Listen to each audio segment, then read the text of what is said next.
చాలా మంది ఏమనుకుంటారంటే క్రైస్తవుడు ఒకడు సాత్వికుడు, గొర్రె మనస్తత్వం కలిగిన వాడు. వాళ్ళని ఏం చేసినా ఏమీ చెయ్యరు అని అనుకుంటారు. కాదు, క్రైస్తవ్యంలోకి వచ్చిన వాళ్ళు సింహాలు లాంటి వాళ్ళు మారారు. క్రైస్తవ్యం తెలుసుకున్న వాళ్ళందరూ కూడా ఎలాంటి వాళ్ళు తెలుసా? రౌడీలు, గూండాలు, కరుడు గట్టిన నేరస్తులు, రోషం కలిగిన వారు, పెద్ద పెద్ద ఉన్నతమైన స్థితిలో ఉన్నవారు క్రైస్తవులోకి వచ్చారు. వాళ్ళకు రోషం లేక మౌనంగా ఉంటున్నారు అనుకున్నారు. కాదు కాదు కాదు, మీరు అనుకోదు. అలాగని హిందూ సహోదరులు అందుకు నేను చెప్పట్లా. కొంతమంది ఉన్నారు మొత్తం ఈ తలకెక్కి మొత్తం మాధులతో కొట్టుకుంటున్న వాళ్ళ గురించి నేను చెప్తున్నాను.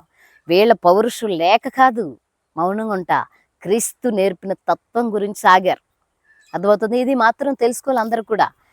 అలా కాకుండా ఇష్టానుసారంగా క్రైస్తవులు కొట్టడం, క్రైస్తవులు తిట్టడం, క్రైస్తవులు దూషించటం, మందిరాలు పడగొట్టడం, బైబిల్ కాల్చటం, ఎంత చేసినా మౌనంగా ఉంటున్నారనేది, ఎందుకు ఆ రకంగా ఉంటున్నారనేది ఎవరు ఆలోచించట్లేదు. ఇజ్రాయేల్ ప్రజల్ని వృద్ధి కాకూడదని ఐగుప్తీయులు హింసించారు. కానీ హింసించే కొలది వారు విస్తరించారు. అదొకటి గుర్తుపెట్టుకున్నారు.